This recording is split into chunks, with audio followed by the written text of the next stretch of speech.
Olá, estamos estudando aqui o princípio divino do 2, a alta sacerdotisa. Quando eu falo do princípio divino, eu quero tratar aqui do que está acima da nossa escolha, do nosso controle, da nossa vontade. É uma forma de explicar o que seria a espiritualidade. Então nós vivemos a nossa vida, mas existem leis, existem formas de funcionamento da nossa realidade. E o tarô nos ajuda a ver isso. Esses são os arcanos maiores, dos quais eu tenho chamado de princípios divinos. E os arcanos menores são a atuação do ego, a nossa atuação diante desse princípio divino. Tudo isso para o fortalecimento de nós mesmos, do nosso ego, porque é apenas com o fortalecimento do ego que a gente vai encontrando de alguma forma quem somos de verdade. A gente vai se afinando pela vida. Mas agora eu quero trazer um aprofundamento maior aqui do número 2, da alta sacerdotisa. Nós podemos considerar que, nesse exemplo da ilha, essa ilha é o nosso consciente. Tudo que a gente sabe sobre nós mesmos é o nosso consciente. Quem administra o consciente é o ego. E quando a gente vai para a borda dessa ilha, para a praia, ali nós encontramos todo o oceano. Esse oceano é ilustrado pelo tarô como a alta sacerdotisa. Ele dá uma forma humana para poder a gente conseguir entendê-lo melhor. Então o oceano ele não fala com a gente. A alta sacerdotisa ela não fala com a gente, pelo menos não de forma literal, não de forma racional. Então aqui no 2 nós encontramos o outro lado. Tudo que a gente não sabe sobre a vida. Tudo que a gente não sabe sobre nós mesmos. Nosso objetivo durante a nossa jornada de vida é ampliar a consciência, ampliar a nossa luz. A consciência pode ser vista como a luz. O inconsciente seria a sombra. Dito isso, vamos entrar agora junto da alta sacerdotisa no oceano do inconsciente. Como que a gente pode entendê-lo brevemente? Então ela nos leva para o oceano simbólico, claro. O que seria esse oceano? O inconsciente. O que seria o inconsciente? Como a gente veria o inconsciente? Durante a nossa caminhada pela vida, a gente vai se deparando com outras pessoas, por exemplo, ou outras questões que estão fora do nosso controle e que estão fora do nosso campo de consciência. A gente encontra uma pessoa e essa pessoa ela tem toda uma outra vida além da nossa. Ela tem a própria jornada. A gente encontra um estudo que a gente não teve contato com ele antes. Ele também está inconsciente. Então o inconsciente pode ser traduzido como o nosso caminhar pela vida e os encontros com o que a gente não sabe. Então esse oceano pode ser visto como todo o campo ao nosso redor. Nós somos o ego, nós estamos aqui. Mas o que está ao nosso redor? Esse é o oceano. O que a gente encontra ali? Aqui o papel do ego, aqui o nosso papel é lidar com os 4 arcanos menores, com os 4 elementos. Por exemplo, vamos trazer uma situação prática para poder ilustrar aqui. Você está caminhando pela vida e encontra uma pessoa. Essa pessoa conversa com você, essa pessoa fala sobre a percepção de vida dela. E tudo isso te traz um questionamento a respeito do que você pensa. Aqui nós encontramos o 2 de espadas. Aqui você percebe que o que você pensa é verdadeiro, mas você encontra uma pessoa que pensa de uma forma diferente. E que para ela o jeito que ela pensa também é verdadeiro. Então aqui nós encontramos o 2 no elemento ar. Aqui a gente encontra o 2 na nossa mente. A nossa mente por si só, ela já é dual. E quando a gente encontra a dualidade nos encontros, essa dualidade se multiplica ainda mais. Então todo pensamento, toda palavra, todo raciocínio tem um oposto a ele também. Então nesse encontro, nesse diálogo, você percebe outra forma de pensar. Aqui a gente encontra o elemento ar. E durante essa conversa você percebe que às vezes você precisa de um pouco mais de foco na sua vida. Você tem a sua vida, você tem a sua chama pessoal, mas até que ponto você realmente canaliza as suas intenções com um direcionamento claro. Essa pessoa que você encontrou, ela tem um direcionamento claro e isso de alguma forma te inspira. Aqui você encontra o 2 de paus. Aqui você encontra a própria contemplação. A gente está navegando no oceano da vida junto da alta sacerdotisa. Ela não fala com a gente diretamente, mas ela fala a partir desses encontros. Então o nosso papel aqui é aprender a contemplar mais as nossas ações antes de simplesmente fazer qualquer coisa. Nosso tempo é precioso. Também, nesse diálogo com essa pessoa, você percebe que a sua forma de agir, a sua forma de caminhar pela vida, altere um pouco o seu próprio ritmo. Aqui nós encontramos os 2 de ouros. Você aprende com aquela outra pessoa uma outra forma de pensar, uma outra forma de entender a si mesmo, e o seu ritmo muda. Você deixa de esperar, passa a fazer mais.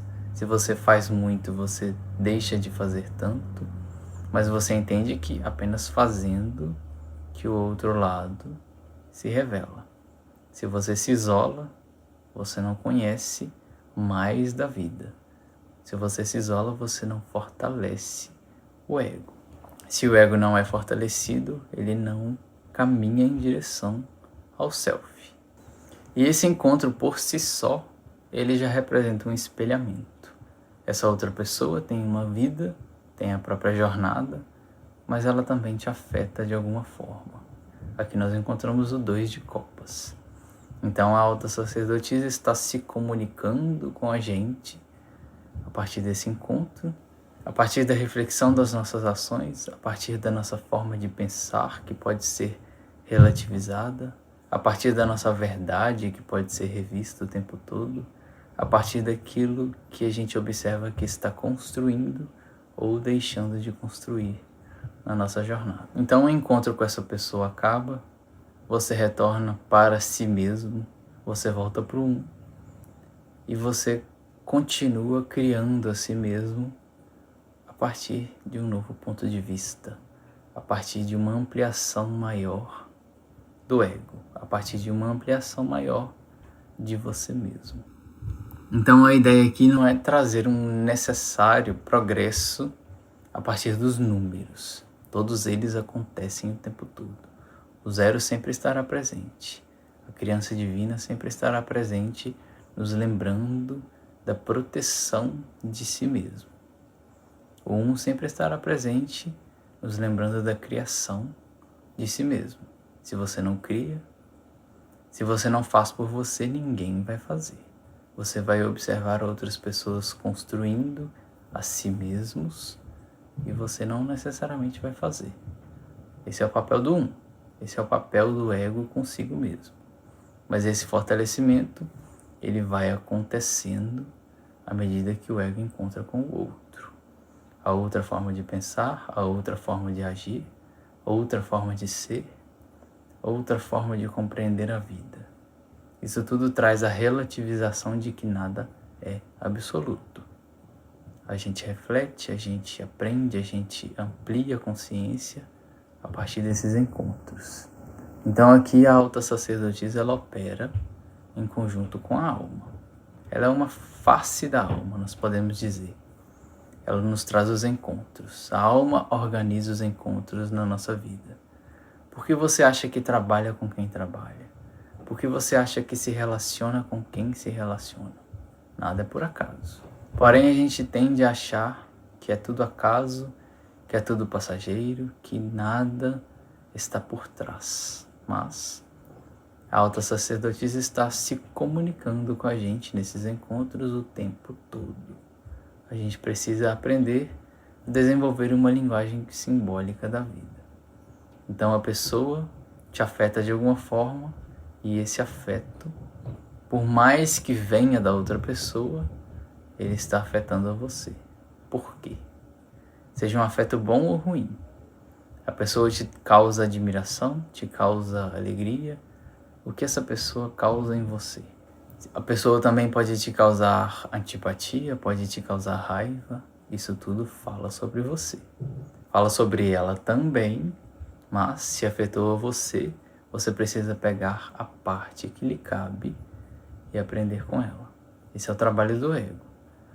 A autossacerdotisa apenas mostra que isso existe, esse é o princípio divino, mas ele não faz nada por nós. Ele não faz nada pela nossa jornada. A gente precisa se responsabilizar pela nossa vida. E aqui, por exemplo, como forma de ilustração, nós podemos trazer uma passagem de Jesus, por exemplo. Ele sempre estava falando sobre amar o próximo, sobre compaixão. As atitudes dele mostravam isso, mas para a gente realmente amar o próximo, para a gente realmente ter compaixão, empatia, a gente precisa fazer o nosso trabalho pessoal primeiro, em conjunto. Caso contrário, você vai dizer que ama alguém, mas como que você vai amar inteiramente alguém se você não ama completamente a si mesmo? E como você vai amar a si mesmo se você não conhece a si mesmo? Não tem como. Então, sentir realmente compaixão por alguém, amor por alguém, é um trabalho todo a ser feito. Se você tenta colocar simplesmente uma versão de uma pessoa boa, porque assim a espiritualidade estará te observando, isso não necessariamente funciona. Você pode mentir para qualquer pessoa, menos para sua própria consciência. Não no sentido punitivo da palavra, mas no sentido de que a gente tem trabalho pela vida. Seja um trabalho com o mundo interno, seja um trabalho com o mundo externo. Geralmente os dois. A gente não pode simplesmente ficar apenas mergulhado em si mesmos, mas também a gente não pode ficar apenas buscando conquistas externas. A gente precisa de alguma forma conciliar o dois, você e o outro lado, o ego e a alma. Enquanto a gente caminha por esse inconsciente, a gente amplia a consciência, a gente amplia a nossa luz, e a ampliação de luz vai nos levando em direção ao self. Mas quem organiza, quem orienta é a alma. Então, uma passagem de Jesus que poderia traduzir o 2, a alta sacerdotisa, seria essa: quanto ao dia e a hora ninguém sabe, nem os anjos no céu, nem o Filho, senão somente o Pai. Ou seja, por mais que Jesus estivesse trilhando a jornada dele, ele não sabia exatamente o que tinha para acontecer em seu caminho. Isso aí pertencia somente ao Pai. Ou seja, essa é a parte espiritual da nossa vida. Por mais que a gente faça o nosso trabalho de investigação psicológica, de investigação de si mesmo, de construção na matéria, de construção interior, existem coisas que pertencem apenas ao self, a Deus. Numa linguagem psicológica, o ego faz, mas o ego não sabe tudo, pois algumas coisas pertencem apenas ao self. Então essa é a nossa consideração final aqui no 2. Nós fazemos a nossa parte, mas a gente não garante o que vai acontecer, nem quando vai acontecer, nem em que dia, nem em que tempo. Isso pertence ao mistério, isso pertence ao sagrado, isso pertence ao self, isso pertence a Deus. Independentemente da forma como a gente vai nomear, isso pertence à parte espiritual da vida, do qual a gente não controla. Então, Hecate nos devolve a nossa ilha, a gente reflete sobre si mesmos depois de determinados encontros na nossa própria solidão, na nossa própria presença. Hecate é conhecida como a deusa da encruzilhada, a deusa da magia, do mistério. Então aqui ela representa que o mistério existe, mas ele não escolhe por nós, ele não se move por nós. Esse é o papel do ego, esse é o nosso papel. Assim a gente se fortalece. Então a alta sacerdotisa, ela nos mostra, ela nos lembra que todos os encontros, eles são orquestrados por uma sabedoria maior. A gente vai aprender com isso ou não. A gente às vezes fica em algumas relações por mais tempo, por menos tempo, mas todas elas nos ensinam. O ego não cresce sozinho. O ego precisa dos encontros, o ego precisa do outro, porque o outro sou eu sou você sou eu. Então, se a gente pudesse trazer uma fala final da alta sacerdotisa para a nossa jornada, ela diria o seguinte: eu lhe revelo o caminho, mas eu não lhe dou a direção. Eu aponto o outro lado, mas eu não pego na tua mão.